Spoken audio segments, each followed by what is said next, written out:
Fala aí, pessoal, tudo bem? Pastor Leandro Batista aqui pelo canal Verdade em 10 Minutos novamente. Um abraço a todos aqueles que sempre me acompanham pelo canal e também os temas que tenho revisado com vocês aqui, obviamente de interesse cristão. Lembrando que os meus esforços como pastor e como teólogo visam amparar a Igreja do Senhor Jesus Cristo nos últimos dias com a fé que salva, a fé que entendemos e compreendemos nele, que se interpreta nele, na sua atividade messiânica, como também no seu testemunho orgânico e humano. Deus abençoe todos aqueles que sempre compartilham esses conteúdos, oram e intercedem pelo nosso ministério e espero, obviamente, de certa forma, em tudo que a gente vem divulgando aqui, ter colaborado e te ajudado em algum aspecto, tá bom? Bom, lembrando que eu estou ali na Igreja Santo com a Fé todas as quintas e domingos, quintas às 8 da noite e domingo às 7 da noite, horário de Brasília, esperando por você em nossos cultos ao vivo. E também pelo igrejasempolitica.org, movimento esse que vocês sabem que eu estou à frente ali como líder e, obviamente, ali trabalhando a pauta específica disso, da doutrinação, da educação, sobre esse tema, se pode ou não, política dentro da igreja, tá bom? Bom, hoje, esse tema que eu vou trazer para vocês talvez seja um momento desse tema mais importante a nível de confirmação.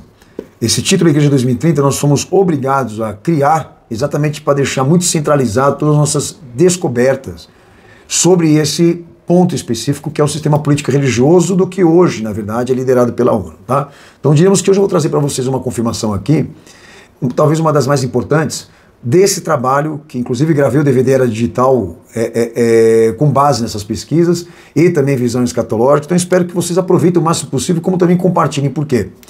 Porque isso precisa ser acrescentado. A gente não pode ser visto pelas pessoas como fanáticos e religiosos. Temos que, na verdade, dar esse testemunho de que trabalhamos com dedicação e seriedade em tudo aquilo que a gente fala, não só se fundamentando nas Escrituras, da vida do Cristo, na revelação de Deus, como também nos fatos que se apresentam e se confirmam. Então a gente não fala sem ter certeza, tá? Então esse canal aqui, que é liderado por mim, você não tenha dúvida que tudo que é dito aqui, falado aqui por esse canal, como outros trabalhos que a gente tem, nós temos certeza do que nós estamos falando. Então eu fiz questão de guardar essa informação, as 7 chaves, para que caso lá na frente a gente venha usar essa denúncia, a gente realmente possa apresentar. Por quê? Porque essa informação vem da boca de alguém de dentro da ONU. Bom, vamos lá. Meu tema hoje com vocês aqui é a Igreja 2030. Hoje a denúncia aqui é essa: o Sistema Mundial de Oligarquias, ou Sistema Mundial de Oligarcas pela ONU. Denúncia essa que veio de um ex-diretor executivo, ok? Meus propósitos com vocês aqui é relatarmos o que foi apresentado por Kaulin Georgescu, que no que diz ele, me perdoem, ser um plano de manipulação secreta, exploração e escravização de pessoas ao redor do mundo, ok? Então a denúncia parte de um ex-diretor executivo da ONU, que denuncia que a ONU mantém um sistema mundial de oligarcas, que segundo ele, o ex-diretor executivo, esse sistema é um plano de manipulação secreta, exploração e escravização de pessoas ao redor do mundo. Bom, meus objetivos específicos aqui com vocês é usarmos essa denúncia como obra de confirmação do nosso trabalho investigativo, que apresenta o anticristo, como também a nova ordem mundial, como um processo histórico progressista transitório que foi trabalhado dentro do sistema político religioso, e dentro desse sistema político religioso que a gente vem revelando aqui para vocês, traz historicamente ali ciclos e etapas de emancipação. Uma emancipação que acontece dentro da ordem humana, como também no processo das civilizações, que traz uma panorâmica histórica, como a gente vem tratando com vocês aqui, representada por uma dinastia imperialista acasalada, que representa o pacto global, ou até mesmo a visão do globalismo. Ok? Então tudo que a gente vem falando até o momento, esse ex-diretor executivo da ONU, ele confirma. Então eu queria antes lembrar vocês que em todos os vídeos com esse tema Igreja 2030 ou Agenda 2030 da ONU, eu me prontifico em trazer aqui o que a escatologia bíblica confirma e a história confirma do que se fala anticristo ou nova ordem mundial. A nova ordem mundial, que para nós é uma identidade de um único poder. É o único poder, que representa toda uma dinastia imperialista acasalada, que ela se inicia dentro de uma fase primitiva até contemporânea. Mas vamos lá. A divisão das eras desse único poder, como também dessa dinastia, que está representada e se confirma dentro da história, dentro de fases, como a primitiva, operativa, especulativa e moderna. mais a contemporânea, que nessa fase contemporânea, a obra final de todo este investimento e atividade e empenho, como progresso ou idealismo, é a ONU, a era das unificações. É a ONU e as suas instituições, ok? Então, para se chegar aonde a ONU está hoje, foi todo um trabalho de séculos, milênios e décadas, representada por um único poder. Bom, quem representa essa atividade histórica e se confirma, deixa raízes dentro da história? A franco-maçonaria, lembrando aos senhores que é um poder que está acima da maçonaria, tá bom? E que eu, inclusive, também gravei o DVD Maçonaria Evangélica, que ali eu trato com biografia até e livros, a confirmação dessa panorâmica histórica, tá? Toda ela por etapas e divisões que se confirmam dentro da história. Bom, esse único poder, ou essa dinastia imperialista acasalada, ela opera em fases da história por um único sistema, tá? O sistema político-religioso. Quando essas duas coisas se unem, política e religião, eles estão por trás desse cenário, que a gente até fala do itinerário desse poder, né? Da serpente simbólica. Bom, historicamente, esse poder, essa dinastia que operou pelo sistema político-religioso, confirma um ponto de partida. Quando a gente fala um ponto de partida, a gente fala, confirma-se uma oficialização, tá, desse poder, que até então, um pouco antes disso, do que eu vou falar aqui, ela está espalhada, tá bom? Ou seja, a gente encontra isso, mas não de uma forma tão clara, esse poder, tá? Qual seria esse ponto de partida? Quando eles passam a não ter mais medo de se apresentar. Esse ponto de partida é a Grécia Antiga. Ali, nós temos o ponto de partida histórico-revolucionário desse poder, que ele se organiza por representações humanas para um plano intelectual. Nós falamos aqui do iluminismo, tá bom? A partir da Grécia Antiga, tendo este plano intelectual iluminista, eles emigram para Roma, agora já numa fase de institucionalização, quando eles tomam a igreja para eles, e ali passam a representar a monarquia papal, o poder papal, esse governo em formato de igreja, que foi fundamental para eles o catolicismo, ok? De Roma, eles invadem toda a Europa. Ali dentro da Europa, eles passam também a usar o protestantismo, aí vem as explicações que eu disse aqui, Calvino, Lutero, que trabalharam como agentes deles, tá, desse poder, por uma emancipação mais forte ainda institucional, em nome agora de uma nova igreja, um novo formato de igreja, que foi trabalhada ali a versão cultural, tá? Que o protestantismo até alavancou a versão da boa vida, do potencial de vida, mas um cristianismo mais voltado para a cultura religiosa, não tanto para a institucionalização como foi o poder papal, ok? Da Grécia para Roma, de Roma para toda a Europa, o protestantismo francês e inglês, emigra para os Estados Unidos, a família Rockefeller assume essa tarefa de poder fazer os financiamentos e a organização, agora no interesse de tornar o cristianismo, ou a versão da nova igreja, ou da igreja de Cristo, um instrumento de industrialização, a tal da teologia da prosperidade, começar a se empenhar exatamente a educar cristãos a um evangelho profissionalizante, a teologia do trabalho, aquela coisa toda que para os Estados Unidos gerou a geopolítica, tá? Que eu já trouxe informação para vocês aqui, tá bom? E a família Rockefeller, com o Fundo Internacional, organizou tudo isso. Dos Estados Unidos, vai e migra para a América Latina. Ali desembarca no Rio de Janeiro um navio de militares forjando serem missionários com a tarefa de introduzir a peregrinação do calvinismo aqui na América Latina. Aí desembarca a versão do cristianismo intelectualista, institucional, cultural e profissional. Mas vocês precisam entender que tudo isso é pinça de um único poder, tá? Daí eu trouxe para vocês aqui que dentro esse itinerário de emancipações e introduções, eles se preocuparam em estruturar o que é política e religião. Quando essas duas coisas se unem, elas se unem para serem rivais ao mesmo tempo também, trabalharem com o mesmo motivo e também propósito de direção, tá? Dentro da política, eles criaram 3 modalidades. A política moderna liberal, a aristocracia, a radical democrata, tá? A classe média, e a socialista e comunista. Todas as 3, elas apresentam ser rivais, no sentido idealista, mas todas trabalham para uma mesma direção, tanto que hoje estão no colo da ONU. E a questão religiosa, a mesma ambiguidade, a mesma versão teatral, tá? O mesmo cenário cínico. Catolicismo, protestantismo e islamismo. Tudo foi criado por um único poder para gerar as tendências, as ideologias, o labirinto das ideias, fazer, obviamente, cada um se dividir e discutir, enquanto ninguém percebe, todas elas trabalham para uma mesma direção. São pinças de um mesmo poder, como eu estou falando aqui. E aí alguns até que me ouvindo e em outros vídeos podem dizer, esse cara é maluco, ele é louco, e etc. Então tudo que a gente está falando aqui, eu estou falando resumidamente, mas a gente pode provar, ok? E hoje mais ainda, por isso que eu queria que você prestasse muita atenção, tá bom?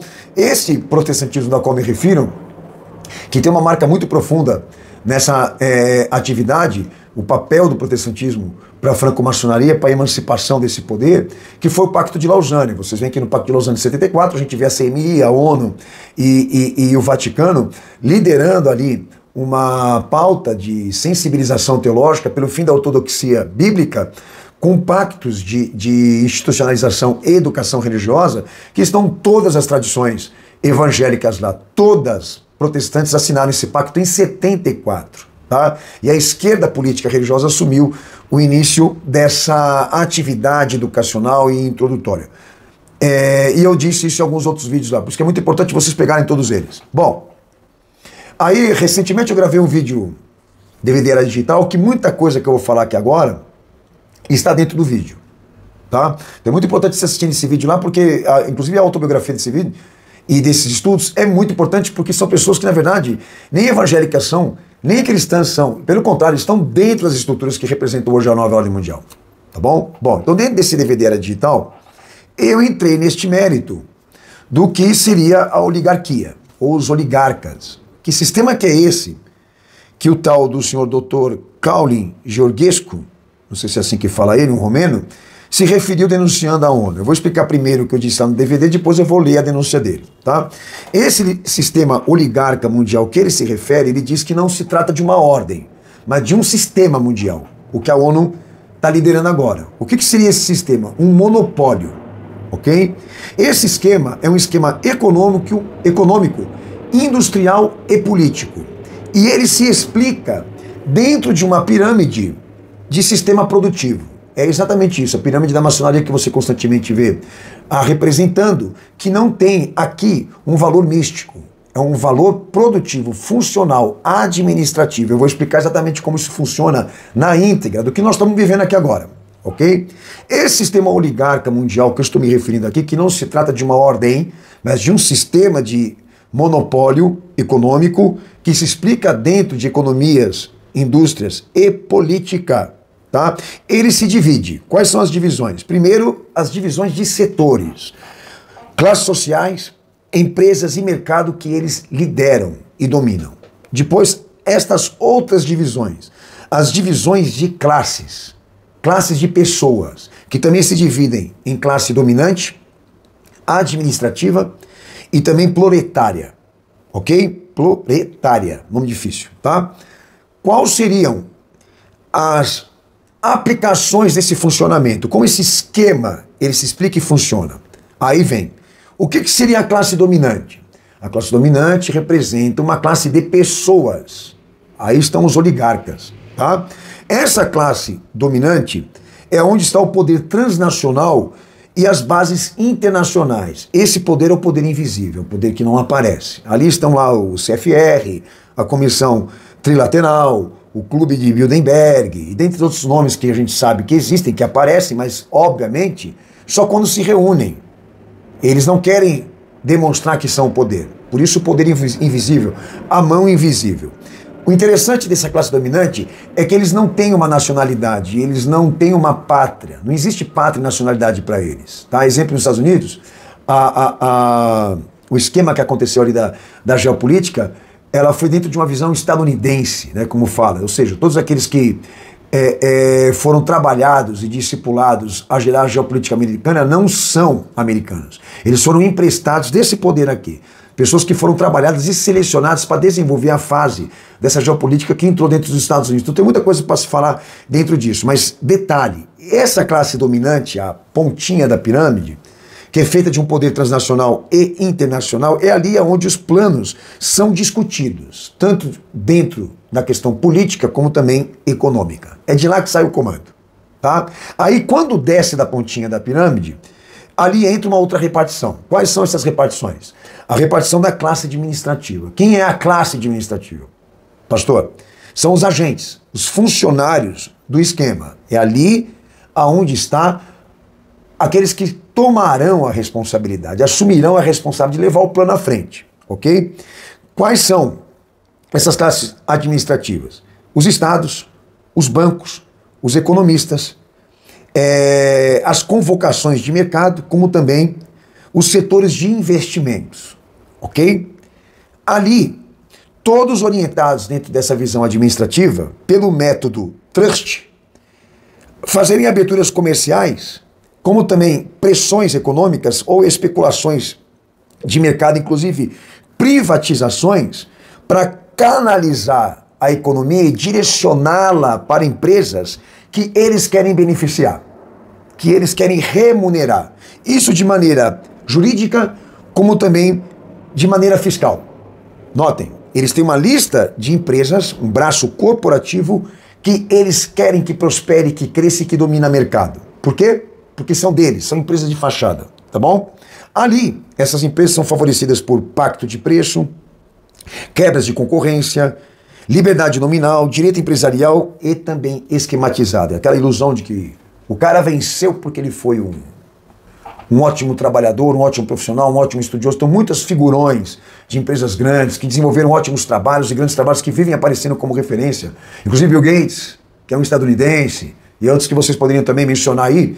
Eles não chegaram lá por competência, eles chegaram lá por favorecimento, por indicação, por benefícios especiais. É assim como a oligarquia funciona por meio de cartéis. Por meio de cartéis, ok? Essa classe administrativa, onde estão os administradores, os agentes, os familiariados, ou até mesmo os beneficiados, eles também se prontificam a administrar uma classe que está mais abaixo. Aí vem a parte mais triste, é a nossa. Que abaixo dessa classe administrativa está o proletariado. Tá? Quem são os proletários? A mão de obra escrava, a dívida de bancos, os juros altos, gente tributada, pequenas e médias empresas que trazem capacidade construtiva, tá? Porque pagam, não tem benefício, eles pagam, somos nós. Que diríamos que num modelo mais primitivo, nós estamos amassando barro como os judeus amassavam para o Egito. E amassando barro para ganhar uma remuneração que vai ser devolvido para eles, de alguma forma, por meio de tributações, por meio de juros altos, e é ali onde essa camada, na verdade, ela é controlada. Ela é controlada por pequenas leis, ela é controlada por tarifações, ela é controlada por tributações, e tudo que sai dela a nível de mão de obra sobe até chegar na ponta da pirâmide. Esses proletários, eles definem assim, que estes devem lutar pelo direito da sobrevivência, pegar fila, até para requerer direito, até para exigir uma coisa que não deveria existir, a burocracia. Cansar esse pessoal com fila, com tribunais, com constituição e leis. Enquanto eles pegam fila, enquanto eles pedem direito, vão para a rua, marcham, por uma coisa que é nossa, mas nós temos que pedir. Os que estão acima sobem direto, não pegam fila, não pagam tributos. Então tem muita coisa que eu expliquei lá no DVD Era Digital, que seria importante você assistir esse DVD, que vai abrir a sua cabeça. Bom, começando pela questão de que dentro dessa explicação de esquema, de monopólio, canalização do dinheiro, do poder, as igrejas também entram, senhores. A mídia também está aqui, está todo mundo aqui, todo mundo sabe como o esquema funciona. A única coisa que acontece lá entre eles, a classe dominante administrativa, é que eles disputam poder entre eles. Por isso que de vez em quando um cai, outro sobe, essa coisa, porque existe essa rivalidade entre maçons e também franco-maçons. É o único ponto, mas todos sabem que o protocolo precisa cumprir. Ok? Então aquela ingenuidade de que você vai conseguir subir por competência, de você ter uma vida rica, luxuosa, sem influência, sem o direito constituído, sem participar ou fazer parte da Irmandade, impossível. E eu vou te provar ainda mais hoje. Bom, mas há uma observação. Qual seria? 3 delas aqui. Todos os estados estão envolvidos, todas as federações, todas as repúblicas, porque são mecanismos de canalização, ok? São engrenagens desse poder, tá bom? Que leva para cima o dinheiro e a riqueza. E o controle está lá. Todos os estados estão envolvidos para assegurar a superioridade desta hegemonia, como também dessa visão transnacional. Segundo, todos os estados financiam o esquema da geopolítica, que dos Estados Unidos passou para a ONU, de mão beijada. Né? Esta visão supranacional, toda ela está financiada pelos estados. Todos os estados trabalham para que a ONU seja o sistema ou a ordem mundial, não importa. Tá? Terceiro ponto, o dinheiro vem desse monopólio. O esquema vem desses fundos internacionais, que o protestantismo foi financiado e eu venho falando constantemente para vocês aqui. Então tudo dentro de uma ação revolucionária. Tudo debaixo de guerra, de sangue, de pretextos. Eles geram um problema e depois aparecem para resolver o problema, sempre assim. Ok? E esses processos revolucionários, que se explicam dentro de um oligopólio industrial, principalmente, esses processos vêm por intermédio de arrecadação, fusão empresarial, contribuição e competitividade. E também com a participação de estados, mercado, instituições e classes. Então aquilo que o denunciante fala da escravização, tá? Que ele vai deixar claro aqui é isso. A escravização total, a dominação mundial, ela é uma pressão de mercado. Ela é uma pressão materialista. O anticristo é uma pressão de mercado.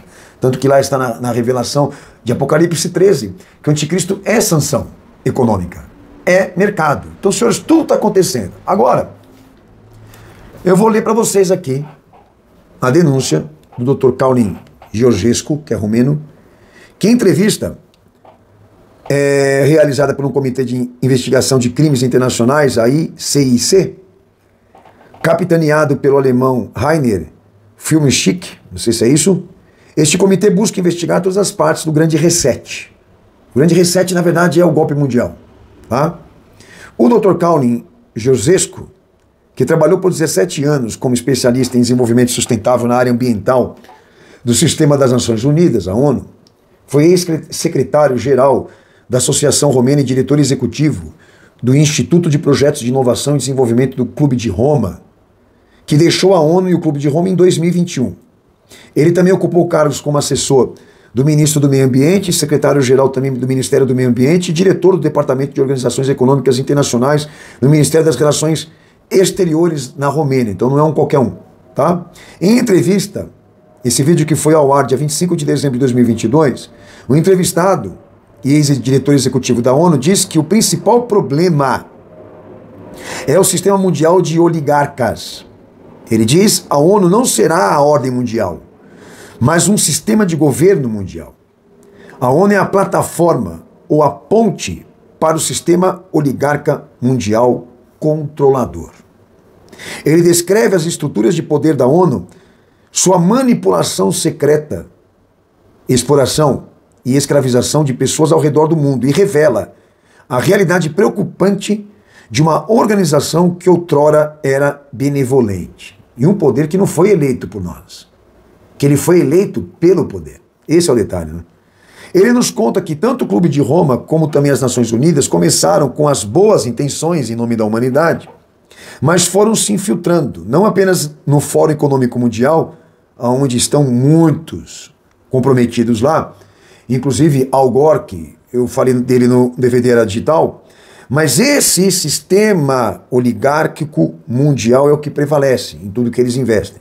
A causa mais importante para a ONU é esse sistema oligárquico mundial, pois é daí que eles conseguem angariar recursos para sustentar esse controle no mundo. Basicamente, eles controlam os recursos naturais e o poder, recrutando pessoas gananciosas para cumprir os papéis de presidentes e primeiro-ministros, como funcionários da ONU e do Fórum Econômico Mundial. Ele está querendo dizer aqui que presidente e político é funcionário do único poder.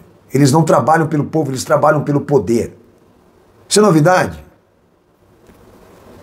A ONU e o Fórum Econômico Mundial são praticamente uma mesma entidade, pois são dirigidas pelo mesmo sistema oligárquico sem distinção, a pirâmide.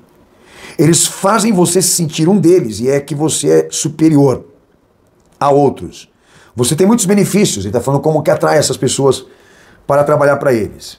Como se fosse um de nós, entre aspas. Ele tem um jeito de manipular a mente das pessoas, ele se refere à ONU. E no momento em que a sua mente é manipulada, você vende a sua alma. Eles não gostam que sua vida seja bonita, em harmonia, eles só gostam do preto.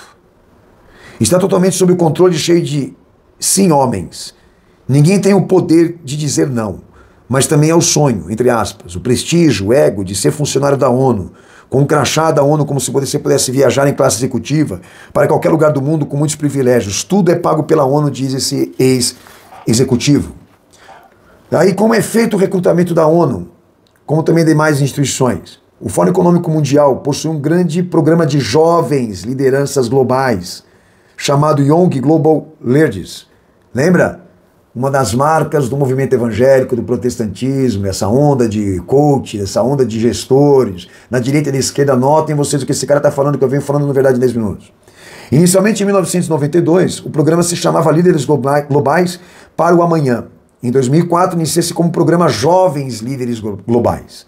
Por várias décadas, esse programa alimentou líderes complacentes que atuam como agentes do FME em governos em todo o mundo, Fórum Econômico Mundial, tá? Em 2012, Schwab, que foi falado na Era Digital no nosso DVD, e o Fórum Econômico Mundial fundaram mais uma instituição, Global Shapers Community, tá? Inclusive Schwab, tanto os outros nomes que eu sinto na Era Digital, no DVD que eu gravei, estão empenhados nessas palestras e convenções de formação de líderes e pastores e igrejas. Willow Creek, essa coisa toda que veio dos Estados Unidos para cá, tá bom? Reúne aqueles identificados por eles como tendo potencial de liderança de todo mundo com menos de 30 anos. Aproximadamente 10 mil participantes já passaram por este programa até o momento e eles realizam regularmente reuniões em 400 cidades. Vamos lá. Alguns nomes dos mais conhecidos citados pelo próprio Klaus Schwab, tá? Note você: Angela Merkel, Vladimir Putin, Justin Trudeau, que é primeiro-ministro no Canadá, Maurício Macri, que é ex-presidente da Argentina, Emmanuel Macron, que não é novidade nenhuma, presidente da França, outros nomes pesquisados também relevantes de instituições parceiras, Bill Gates, Tony Blair, Bonovox, da banda U2, que não é nenhuma novidade, Fernando Henrique Cardoso, membro honorário do Clube de Roma, que também não é nenhuma novidade, que é esquerda e direita, centro, esse cara é tudo. Eduardo Leite, governador do Rio Grande do Sul, Ciro Gomes, Marina Silva, Visão Mundial, olha a patota toda da esquerda que está no colo da ONU, que briga com a direita, aquela coisa cínica. Reverendo Kim Hana, da Igreja Presbiteriana Mung Sung, da Coreia do Sul, CFR, Clube de Roma, Clube Bilderberg, docentes da Universal Federal de Santa Catarina, TV Globo, que não é nenhuma novidade, presentes da fundação de partidos e membros, inclusive que leva cristão no nome, Partido Social Democrata Cristão na Suíça, Londres e etc. Outros nomes aqui. Google, Mark Zuckerberg do Facebook, televisão CNN, BBC, Fox News e Televisa, ministros, senadores e conselheiros da Casa Branca nos Estados Unidos, conselheiros do governo de Israel, lembro, tá? Separa políticos do povo e da nação, ok? Não queira pensar você que todos sabem disso e participam disso, inclusive de Israel, que quando a gente fala de Israel, nós falamos de uma dinastia acasalada e misturada, não de verdadeiros judeus, mas de falsos judeus, ok? Chama atenção para vocês. Docentes em universidades como Harvard, Yale, Columbia, Chicago, Nova York, Boston, Londres, etc. A organização americana Black Lives Matter, a BLM, como cofundadora, é membro dos jovens líderes, a Alicia Garza, que também é um renome. E aí nós vamos colocar abaixo para vocês todos os links. Realmente nada que seja para nós novidade, mas é importante porque esse cara, eu falo, eles se julgam tão espertos e de repente são tão burros, porque se permitem mandar ou embora ou deixar que vá embora alguém que possa falar alguma coisa, ou denunciar alguma coisa deles. Isso que eu falei para vocês aqui hoje, também foi muito estudado por Gustavo Barroso que era, sim, um antissemita, mas que, tirando esse lado dele de querer estilar a raiva contra os judeus e não separar a dinastia acasalada do povo judeu, esse cara realmente foi um cara que trabalhou muito a fundo num sistema de oligarquias, como também na revelação desse sistema de cartéis econômicos. E aí, inclusive, no DVD Era Digital, eu cheguei a citar ele, no DVD também Maçonaria Evangélica, que foi um cara que também cumpriu um papel importantíssimo nessa questão de descobertas, que inclusive ele também cita o esquema da família Rockefeller com a Igreja Universal do Reino de Deus, que a família Rockefeller financiou a Igreja Universal aqui no nosso país com o propósito realmente de usar a teologia da prosperidade como uma forma de incentivo ao consumo, alavancar indústria, como também como uma forma política de controle, que está lá os políticos dentro da Igreja Universal no Reino de Deus, neste interesse de déficit intelectual e baixa de intelectualidade, que é uma das coisas que eu mais me impressionei em descobertas, tá bom? Então deixa claro aqui para nós que tudo está controlado por eles. Aí vem aí a pergunta talvez para vocês, bom, pastor, então quem sobra? Quem está fora desse sistema? Quem não vive dele? Quem contraria o protocolo? Quem chega e fala o que eu estou falando aqui? Então é por meio dessas associações, por meio destas atividades, né? Quando eu falo atividade, digo daqueles que cumprem a educação, que cumprem a peregrinação, né, dessa educação, que fica muito fácil você saber quem está no esquema deles. Por exemplo, eu vou falar um monte, agora tratando da igreja evangélica, no sistema político religioso, Silas Malafaia, alguns ficam, não sei, mas será que esse cara é maçom? Queremos aí uma assinatura dele, você vai perder o seu tempo. Vai perder o seu tempo, porque a própria atividade ministerial dele, o comportamento desse cara, já deixa claro que ele é um agente subversivo, que ele é um agente da ordem. Porque ele está dentro do protestantismo, ele trabalha pela teologia da prosperidade, ele tem associações com empresas e instituições que estão dentro das estruturas supranacionais. A gente já falou uma lista dele, a Assembleia de Deus Madureira, a Assembleia de Deus do Benin, toda a Assembleia de Deus que está no pacto da ONU, todas as igrejas que estão sentadas no colo da ONU, presbiteriana, batista, wesleyana, metodista, é imensa a lista desses caras, que não só, né, eles testemunham a peregrinação educacional, como também as associações, as sociedades, esse braço corporativo eclesiástico é uma coisa impressionante, impressionante. Um desafio. Peça para eles falarem da ONU que nem eu falo. Peça para eles trabalhar isso aqui. Porque isso aqui está à disposição de todos para ser investigado e descoberto. Se eu conseguir, vocês conseguem. Ok? Então pensa para eles, vamos lá colaborar, vamos lá ajudar a trabalhar a escatologia, porque isso é profecia. E os fatos que estão se confirmando, que estão sendo, na verdade, expostos. Que fatos, por exemplo? Aí é uma coisa que eu falei em outros vídeos do tema Igreja 2030. Todo esse cenário de discussão e briga entre esquerda e direita, o que adiantou? A ONU continua progredindo, ela avançou, e todos aqueles que discutiram entre esses dois lados, discursaram na ONU, estão na ONU, obedecem à ONU, são funcionários da ONU. E a igreja evangélica, no meio disso tudo, participando disso tudo para querer sustentar esse cenário cínico, teatral, porque se trata de uma política que não funciona. A política que funciona aqui é o que eu falei, é a política do mais forte, é daqueles que estão na ponta do triângulo, entendeu? É assim, nós somos aqueles que amassam o barro, senhores. Entendeu? Já aqueles que estão lá em cima não precisam pegar fila, que nem eu falei aqui. São influentes. Não pagam conta e não cumprem pena. Entendeu? E até quando estão presos são soltos. Então, essa é a denúncia. Espero que tudo que eu tinha dito e falado reforce ainda mais a você essas informações de que nós estamos prestes realmente a uma ordem mundial, o sistema mundial de controle e em instantes, diante de um golpe que vai atingir todas as nações. Espero, meu Senhor Jesus, no próximo vídeo trazer mais informações para você. O título Igreja 2030 segue e explorando cada vez mais essa obra que talvez seja aí e está entre as mais importantes que eu já trabalhei e me dediquei no meu ministério. Um abraço, Deus abençoe vocês. Até o próximo vídeo. Maranata!